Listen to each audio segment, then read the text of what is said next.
Today I'm going to read The Handmaid's Tale, Chapter 3.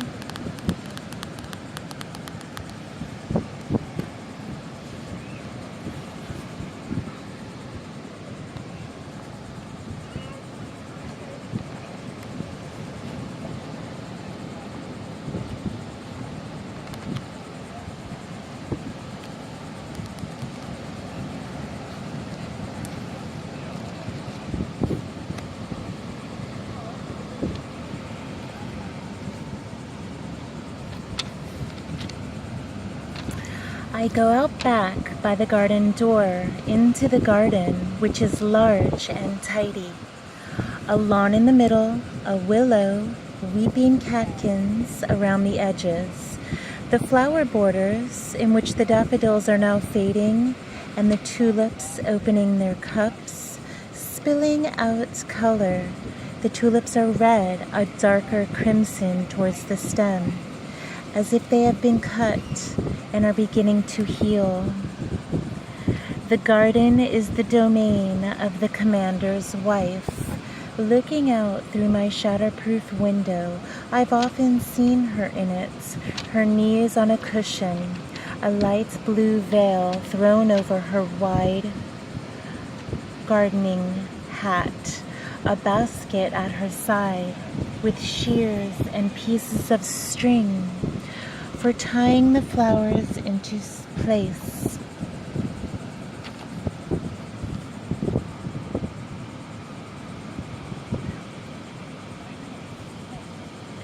A guardian detailed to the commander does the heavy digging.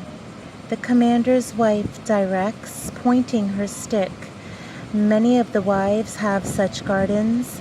It is something for them to order and maintain and care for. I once had a garden. I can remember the smell of the turned earth, the plump shapes of bulbs in the hands, fullness, the dry rustle of seeds through fingers. Time could pass more swiftly that way. Sometimes the commander's wife has a chair brought out, and she just sits in it, in her garden. From a distance, it looks like peace. She just isn't here now, and I start to wonder where she is. I don't like to come upon the commander's wife unexpectedly. Perhaps she's sewing in the sitting room with her left foot on the footstool because of her arthritis, or knitting scarves for the angels at such front lines. I can hardly believe the angels have a need for such scarves. Anyway, the ones made by the commander's wife are too elaborate. She doesn't bother with the cross and star pattern used by many of the other wives. It is not a challenge. Fir trees march across the ends of her scarves, or eagles, or stiff humanoid figures, boy and girl. There aren't scarves for grown men, but for children. Sometimes I think these scarves aren't sent to the angels at all, but unraveled and turned back into the balls of yarn to be knitted again in their turn. Maybe it's just something to keep the wives busy, to command them a sense of purpose. But I envy the commander's wife, her knitting. It's good to have small goals that can be easily attained. What does she envy me? She doesn't speak to me unless she can't avoid it. I am a reproach to her and a necessity.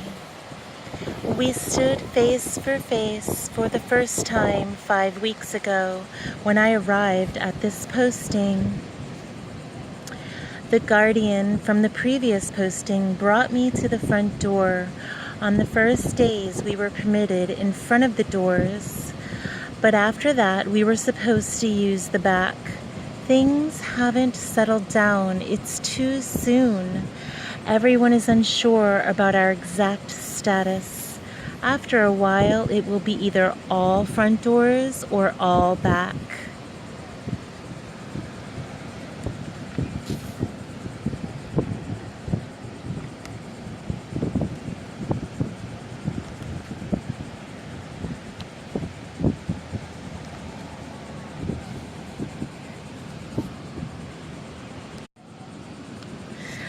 Aunt Lydia said she was lobbying for the front. Yours is a position of honor, she said. The guardian rang the doorbell for me, but before there was time for someone to hear and walk quickly to answer, the door opened inward. She must have been waiting behind it.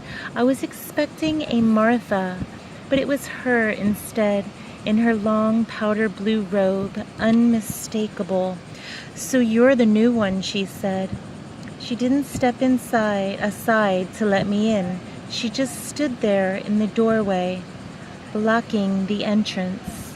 She wanted me to feel that I could not move, that I could not come into the house unless she said so. There is a push and shove these days over such toeholds. "Yes," I said.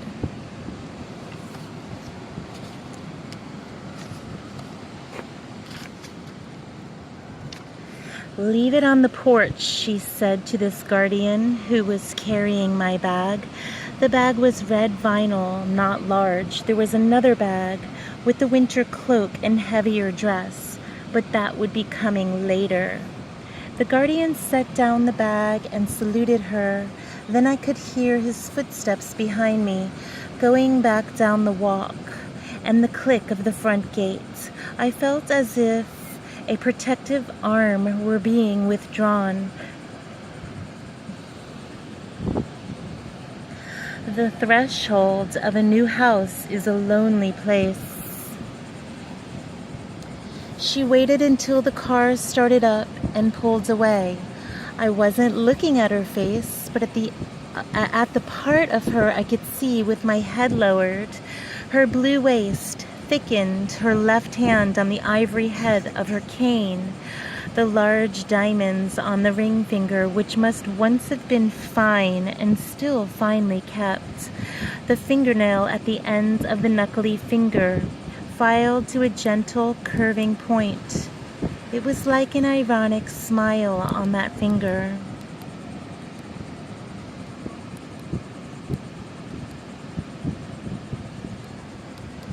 Like something mocking her. "You might as well come in," she said. She turned her back on me, and I limped down the hall. "Shut the door behind you." I lifted my red bag inside, as she'd no doubt intended, then closed the door. I didn't say anything to her. Aunt Lydia said it was best not to speak unless they asked you a direct question.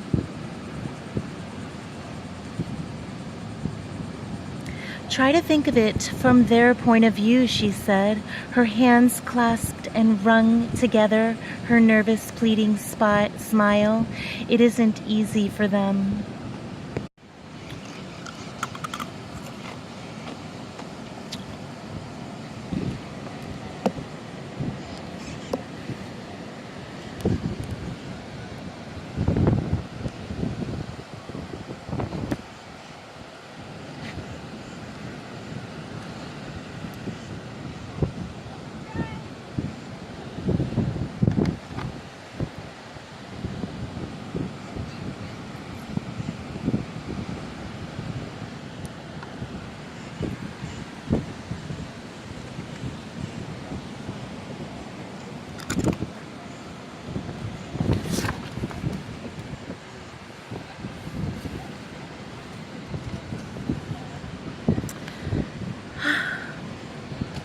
"In here," said the commander's wife. When I went into the sitting room, she was already in her chair,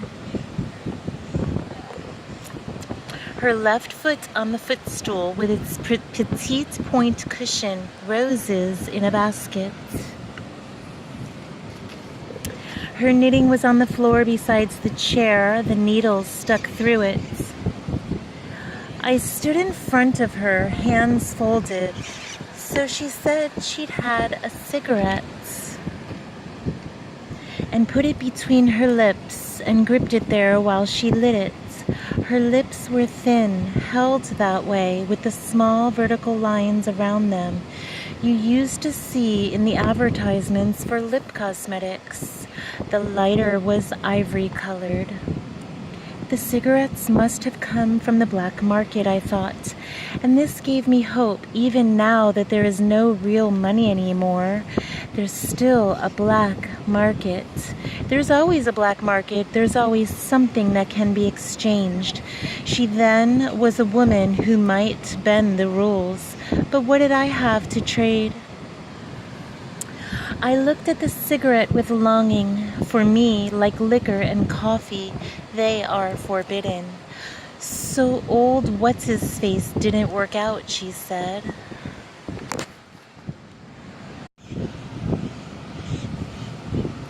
No, ma'am, I said. She gave what might have been a laugh, then coughed. Tough luck on him, she said. This is your second, isn't it? Third, ma'am, I said. Not so good for you either, she said. There was another coughing laugh. You can sit down. I don't make a practice of it, but just this time. I did sit on the edge of one of the stiff-backed chairs. I didn't want to stare around the room. I didn't want to appear inattentive to her. So the marble mantelpiece to my right and the mirror over it and the bunches of flowers were just shadows. Then at the edges of my eyes, later I would have more than enough time to take them in. Now her face was on a level with mine. I thought I recognized her, or at least there was something familiar about her. A little of her hair was showing from under her veil. It was still blonde. I thought then that maybe she bleached it, that the hair dye was something else she could get through the black market. But I know now that it really is blonde. Her eyebrows were plucked into thin, arched lines, which gave her a permanent look of surprise, or outrage, or inquisitiveness, such as you might see on a startled child. But below them her eyelids were tired-looking, not so her eyes, which were the flat, hostile blue of a midsummer sky in bright sunlight, blue that shuts you out. Her nose must have once been what was called cute, but now was too small for her face. Her face was not fat, but it was large. 2 lines led downward from the corners of her mouth. Between them was her chin, clenched like a fist.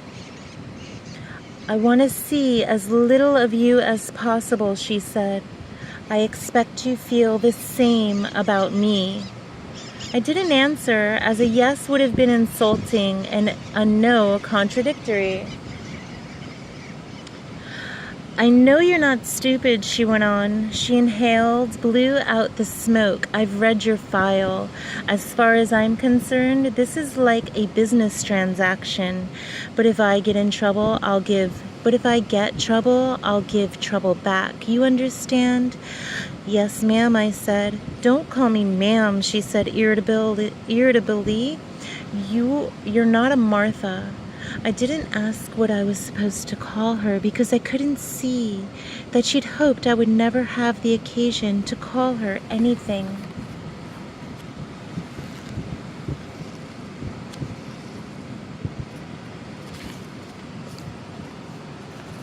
At all. I was disappointed. I wanted then to turn her into an older sister, a motherly figure, someone who would understand and protect me. The wife in my posting before this had spent most of her time in the bedroom.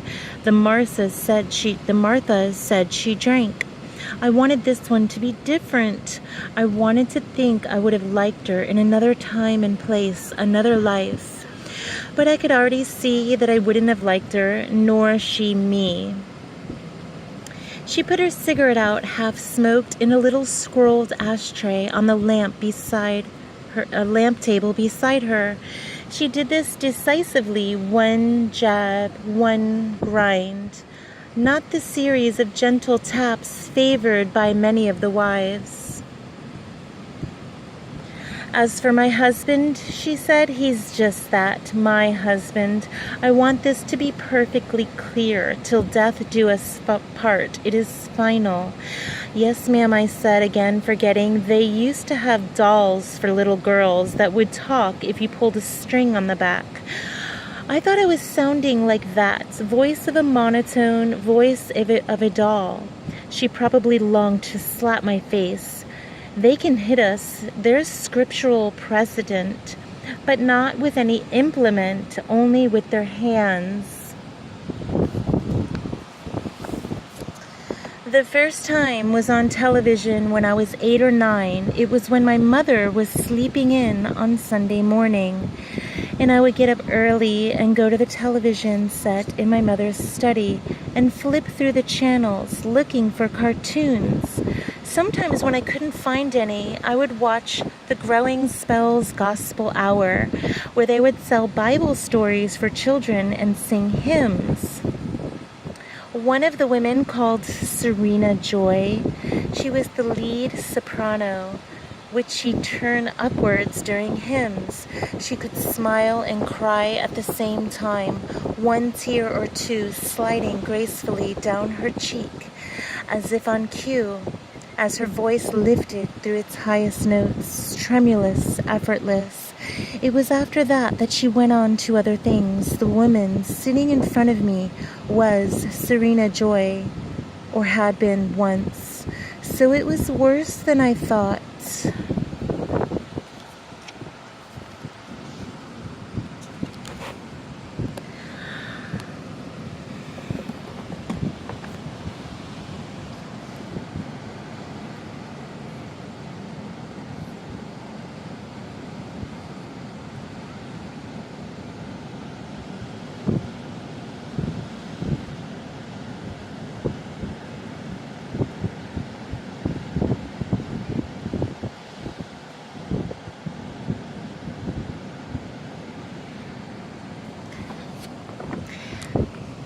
Thank you for listening to The Handmaid's Tale by Margaret Atwood.